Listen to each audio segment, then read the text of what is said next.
آپ میں بتایا گیا کہ آپ اپنی محبوب چیز کو اللہ کے راستے میں خرچ کرو، اور ظاہر ہے محبوب چیز کے خرچ کرنے سے ثواب ملتا ہے۔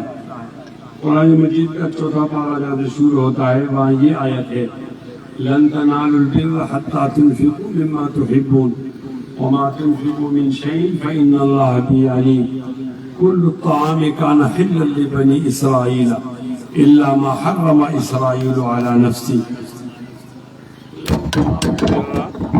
آپ نیکی کو نہیں پہنچ سکتے، لن تنالوا البر، آپ نیکی کو نہیں پہنچ سکتے، حتی تنفقوا مما تحبون، یہاں تک کہ آپ اس چیز کو خرچ نہ کرو جو آپ کو پسندیدہ نہ ہو۔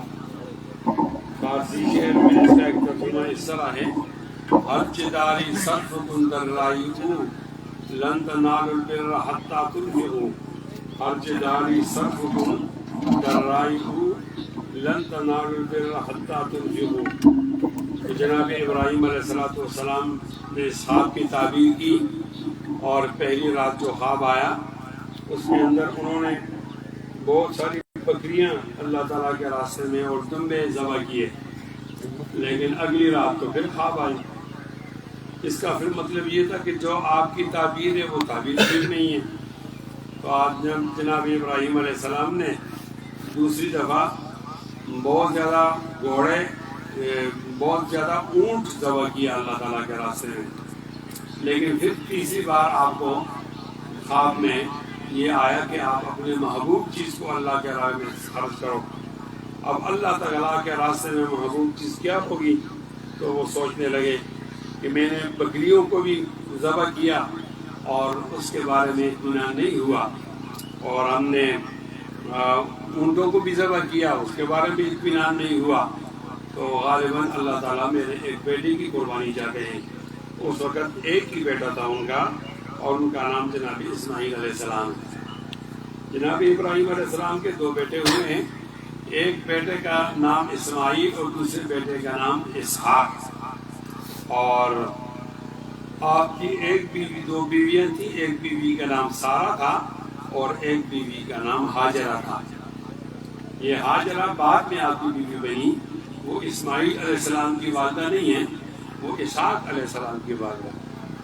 کتابوں کے اندر واقعہ آتا ہے، ابراہیم علیہ السلام اپنی بیوی سارہ کے ساتھ سفر کر رہے تھے، تو راستے میں ایک بادشاہ ہر خابر کی کو بیوی سے الگ کرتا تھا اور اس بیوی کے ساتھ بدکاری کرتا تھا، یہ اس کا معروف طریقہ تھا، اس لیے لوگ وہاں سے نہیں گزرتے تھے، اور جو گزرتے تھے تو وہ اپنی بیوی کو ساتھ نہیں لے جاتے تھے۔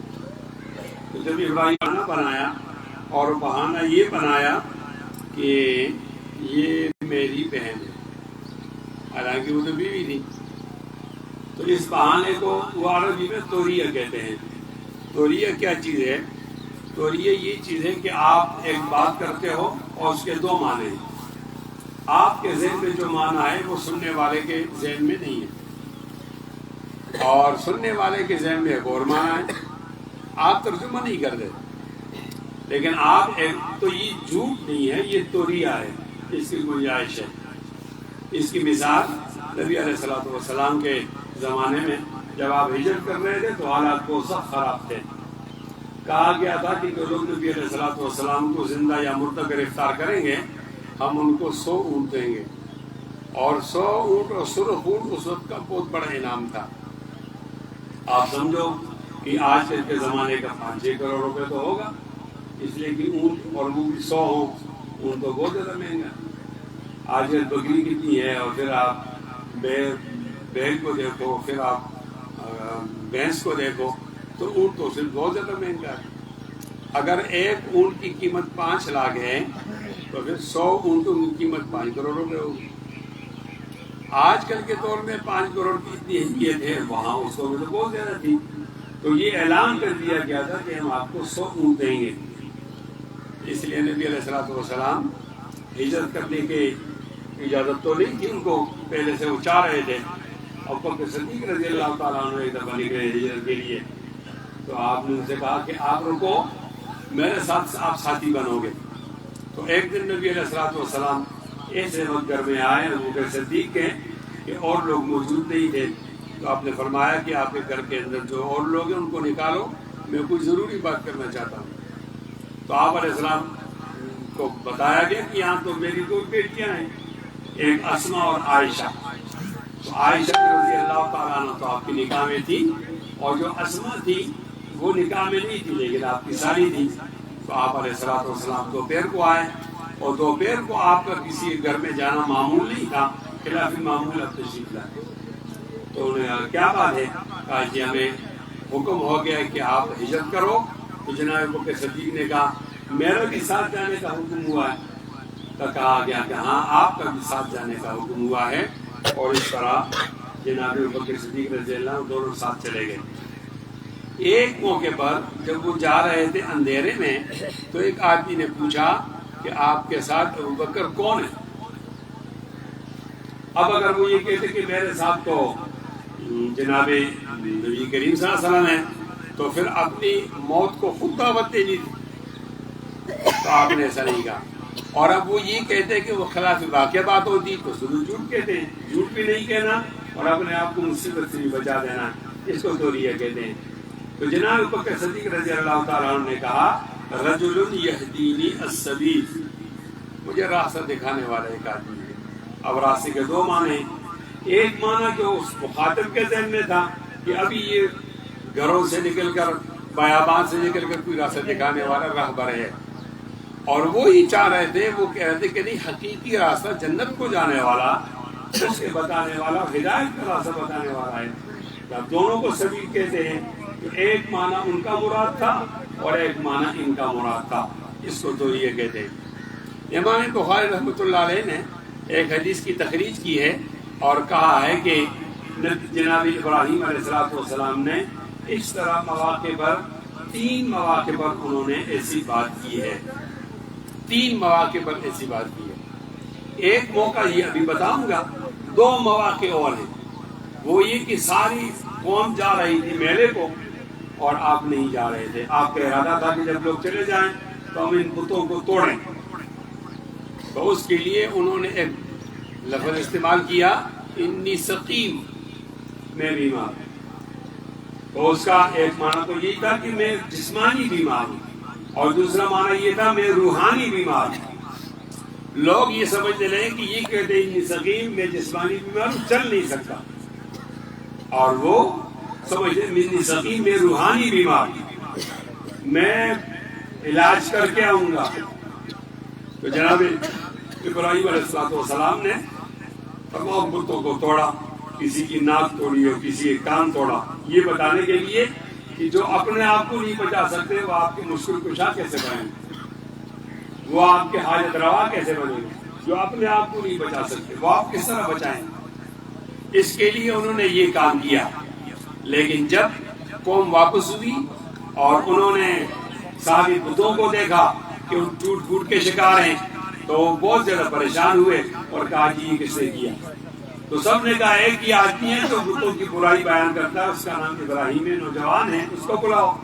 تو ان کو بلایا گیا۔ اس وقت بھی ماحول ایسا تھا کہ اگر وہ کہتے یہ میں نے کیا ہے تو یہ ساری قوم جمع تھی، تو ایک مصیبت اپنے لیے خود پیدا کرنی تھی، اور اگر انہوں نے کہا کہ میں نے نہیں کیا تو بھی اس کا عجیب سا معنی ہوتا، وہ نبی کے شان کے مناسب نہیں تھا۔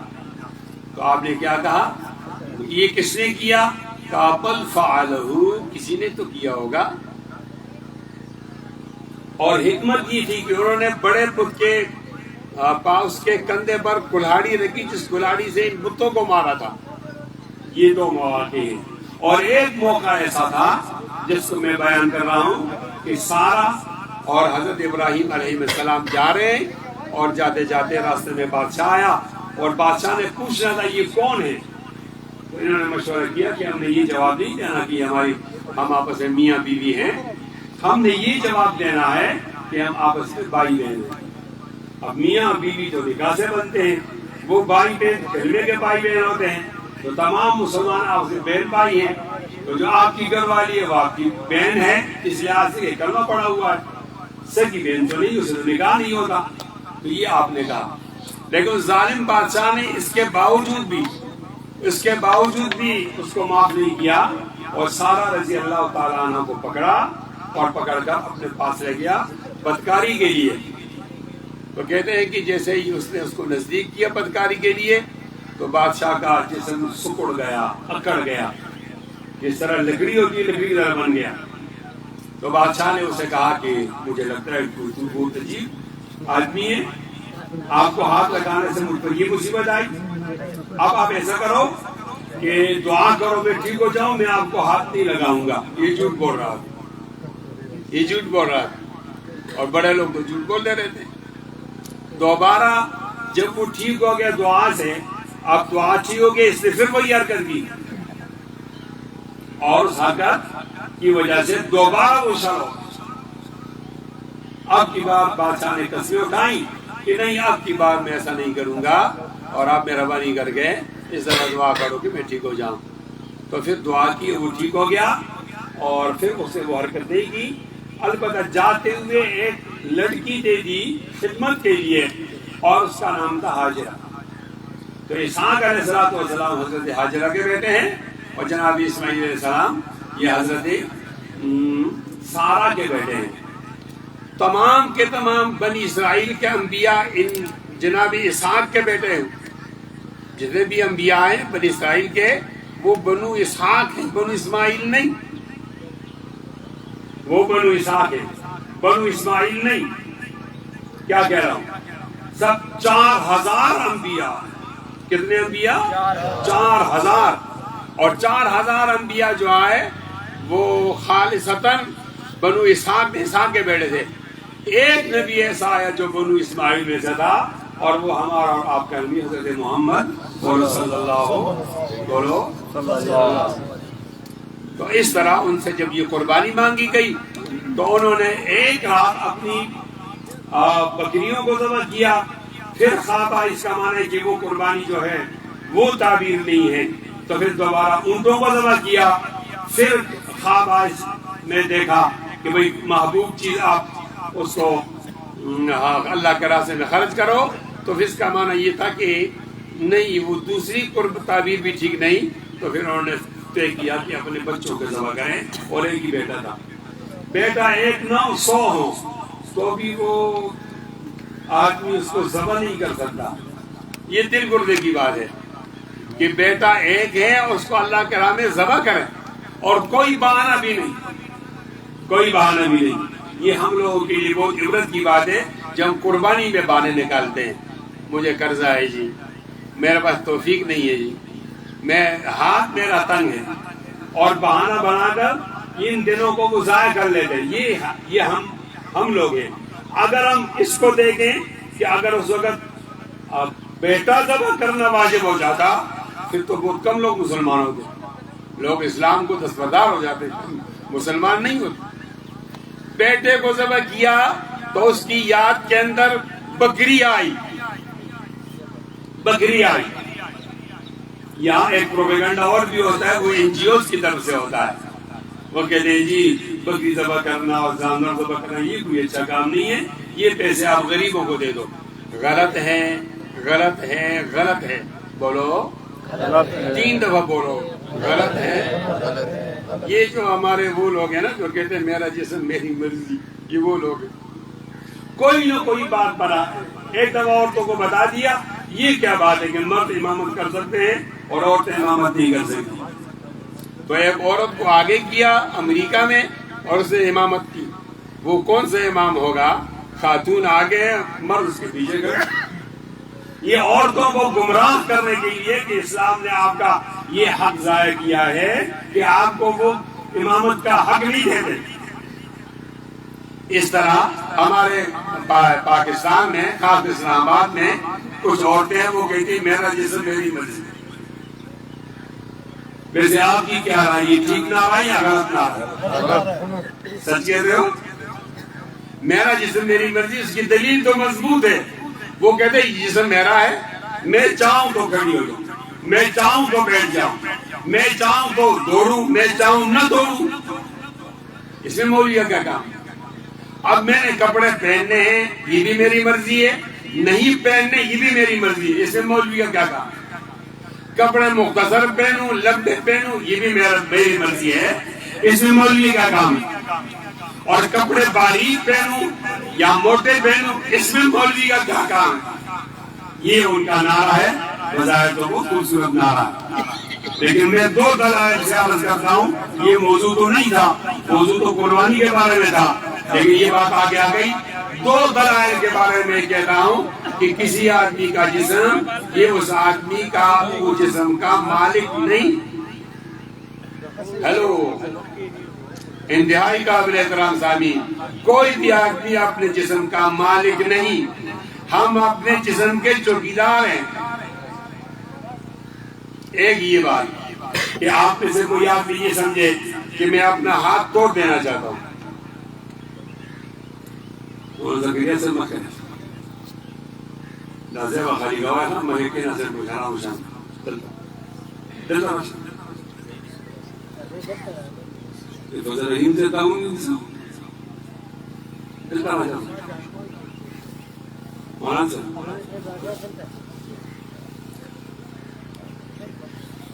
ایک دلیل یہ ہے کہ اگر کوئی آدمی یہ چاہتا ہے کہ میں اپنا ہاتھ کاٹنا چاہتا ہوں، جب وہ مفتی کے پاس جائے گا تو وہ کہے گا آپ نہیں کاٹ سکتے، کیوں؟ یہ میرا ہاتھ ہے۔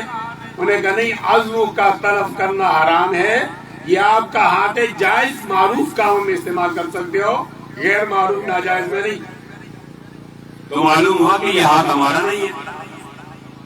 دوسری طریق کو ترجیح ہے، کوئی آدمی چاہتا ہے کہ میں زندگی سے تنگ آ گیا ہوں، میں اپنے آپ کو قتل کرنا چاہتا ہوں، جس کو لوگ خودکشی کہتے ہیں۔ یہ لفظ خودکشی نہیں ہے، خودکشی ہے۔ کش یہ دونوں فارسی کا لفظ ہے، کش کہتے ہیں کھینچنا، اپنے آپ کو کھینچنا، اور کش کہتے ہیں کشتن، قتل کرنا، قتل ہو جانا، خودکشی۔ جب یہ عالم کے بعد جائے گا خودکشی کر سکتا ہوں تو جواب آئے گا کہ آپ نہیں کر سکتے، اسے خودکشی حرام ہے۔ معلوم ہو مجھے اپنے جسم پر کوئی اختیار ہی نہیں۔ جو لوگ سائنس اور ٹیکنالوجی سے بہت محبت کرتے ہیں وہ ناراض نہ ہوں، ہم خود سائنس اور ٹیکنالوجی سے متاثر ہیں۔ سائنس نے بہت کمالات پیدا کیے، اگر میں وہ کمالات گنوں گا اتنا ٹائم نہیں ہوگا، لیکن آپ تو باشعور لوگ ہو، اس سائنس نے آج تک ایک بچے کو پیدا نہیں کیا۔ حالانکہ بہت سارے لوگ ہوتے ہیں وہ لاولد ہوتے ہیں، وہ چاہتے ہیں کہ ہم اربوں روپے دیں ہمارا بیٹا پیدا ہو جائے، پیدا نہیں کیا۔ جب میں ایم پی اے تھا تو اس وقت ہماری اسمبلی کے اندر ایک قانونسازی آئی کہ اگر کسی طاقتور آدمی جس کے بچے پیدا ہوتے ہیں اس کا مادہ منویہ کسی سرنج میں ڈال کر کسی عورت کے شرمگاہ میں ڈال دیا جائے اور اس کا بچہ پیدا ہو جائے تو یہ بچہ اس کا کہلائے گا جس کی بیوی ہے۔ اللہ تعالیٰ کا فضل ہے، آپ حضرات نے میں بھیجا تو ہم نے وہاں کام کیا، اس میں آپ کا بھی ثواب ہے۔ میں نے اٹھ کر کہا یہ اس آدمی کا بچہ نہیں ہے جس کی بیوی سے بچہ پیدا ہوا ہے، بلکہ یہ اس کا بچہ ہے جس کی سن سے آپ نے مادہ نکالا ہے۔ تو بیٹا ایک کا ہے اور دوسرا کا، یہ تو ایسا ہوا کسی آدمی کا بیٹا نہیں ہوتا اور وہ اپنی بیوی کو کہتا ہے کہ جا کر محلے سے منہ کالا کرو تاکہ میرے بیٹے پیدا ہو جائے۔ اگر یہ جائز ہے تو یہ سرنج بھی جائز ہوگا، اور اگر یہ جائز نہیں تو یہ سرنج بھی جائز نہیں ہوگا۔ اللہ تعالیٰ بخش بشیر بلور ہمارے وزیر تھے، اس نے کہا کہ میں ایسا نہیں کروں گا، اور آپ کی بات سمجھ میں آ گئی، بلکہ میں علماء سے پوچھوں گا۔ پھر علماء تو نہیں بلایا جا سکا، بعد میں ہماری اسمبلی ختم ہو گئی، لیکن یہ کہ جب تک ہم وہاں اسمبلی میں تھے یہ قانون پاس نہیں ہونے دی۔ عرض کر رہا ہوں سائنس نے ایک بچہ پیدا نہیں کیا، پھر سائنس نے بچہ پیدا کرنا درکنار کوئی ایک عضو پیدا کر لیتا، اندام، لیکن اس نے تو ایک آنکھ پیدا کی، وہ تو پلاسٹک کی ہے نا، آپ نہیں سمجھے؟ جو آنکھ ڈالتے ہیں وہ پلاسٹک کی ہے، جو ٹانگ بناتے پلاسٹک کی ہے، جو ہاتھ ڈالتے پلاسٹک کی ہے۔ انسان کی طرح گوشت والی آنکھ اور گوشت والی ٹانگ کسی نے پیدا کی ہے؟ بولو۔ اب سائنس کے خلاف ایک دلیل دے رہا ہوں قرآن مجید سے۔ خلاف کا معنی یہ نہیں کہ مجھ سے فائدے تو اٹھائیں گے لیکن خالق نہیں مانیں گے۔ یا ایھا الناس، لوگوں، ضرب مثل فاستمعوا لہ، ایک مثال بیان کی جا رہی ہے، اس کو غور سے سنو۔ ان الذین تدعون من دون اللہ، وہ لوگ جو اللہ کے علاوہ غیر اللہ کو بلاتے ہیں، لن یخلقوا ذبابا ولو اجتمعوا لہ، وہ ایک مکھی نہیں پیدا کر سکتے اگرچہ سارے جمع ہو جائیں، ساری اپنی عقل، حکمت، وزڈم، دانائی جمع کریں اور ایک یہ کہتے بنائے کہ ہم نے ایک مکھی پیدا کرنی ہے، وہ مکھی پیدا کر سکتے ہیں؟ مکھی نہیں پیدا کی۔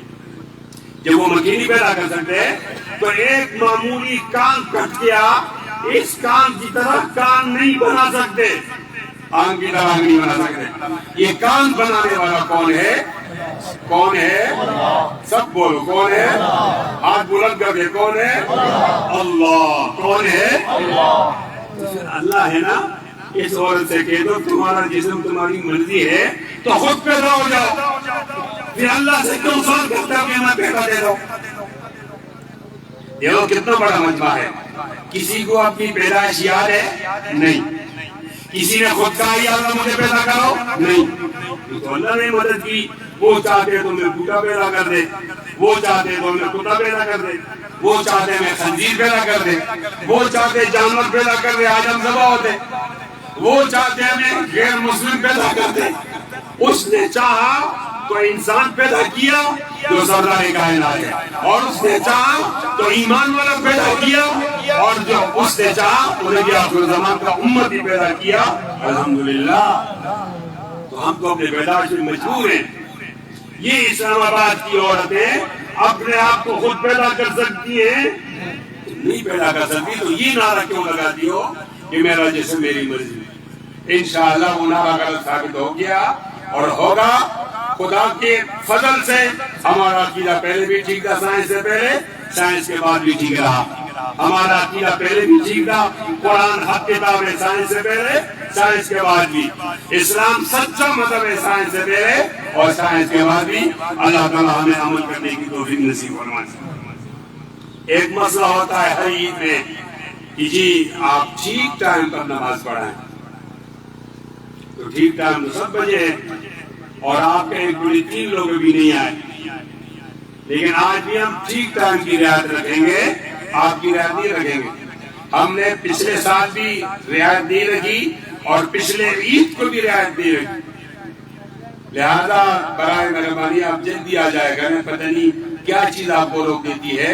فجر کی نماز تو 4:30 بجے ہوتی ہے، 4:30، 5:30، 6:30 تو 2.5 گھنٹے ہیں۔ تو اگر آپ جلدی آ جاتے تو کچھ باتیں آپ بھی سن لیتے، کچھ ماحول بھی بن جاتا۔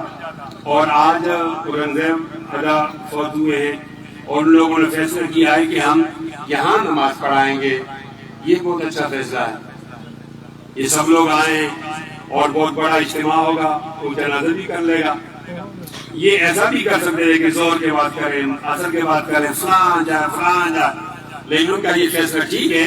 آج فجر کی نماز میں پتہ چلا کہ ان کی جو لاش ہے وہ عیدگاہ میں آئے گی، تو میں نے ان سے کہا کہ ٹھیک 7 بجے آپ لے آؤ اور ہم یہاں ان کو رکھ لیں گے، نماز پڑھ کے ان کا جنازہ پڑھ لیں گے۔ اور اس طرح یہ خوش قسمتی کی علامت ہے۔ یہ نہیں کہا جا سکتا کہ فلاں آدمی اس بات سے جنتی ہو گیا یا فلاں آدمی دوزخی ہو گیا، یہ کسی کے پاس کوئی سرٹیفکیٹ نہیں ہے۔ صرف انبیاء کے بارے میں آپ کہہ سکتے ہو کہ وہ انبیاء کرام جو ہیں وہ معصوم ہیں، اس کے بعد تو کوئی عصمت اور معصومیت نہیں ہے۔ لیکن یہ ہے کہ کوئی نشانی ہوتی ہے، ایک آدمی مرتے مرتے اگر وہ شہادت کا کلمہ پڑھتا ہے یا اس طرح کی انگلی اٹھاتا ہے، پڑھ نہیں سکتا، اس کا معنی یہ کہ وہ شہادت کا کلمہ پڑھتا ہے۔ اور اس وقت جو شیطان اس کو گمراہ کر رہا ہے، یہ اس گمراہی کے اندر نہیں آتا، اور اگر وہ قبلے کی طرف منہ موڑتا ہے، یہ خوش قسمتی کی علامت ہے۔ اور جو آج جس طرح اس میت کا جنازہ پورے قبرستان میں ہوگا، مجھے تو رشک ہے کہ کاش یہ جنازہ میرا ہو، اور ہر ایک آدمی کو یہ رشک کرنا چاہیے۔ اب اس جنازے کا لحاظ رکھیں گے کہ وہ پہنچ جائے، باقی ہم کسی کی رعایت نہیں رکھیں گے۔ اللہ تعالیٰ ہم سب کو عمل کرنے کی توفیق نصیب ہو۔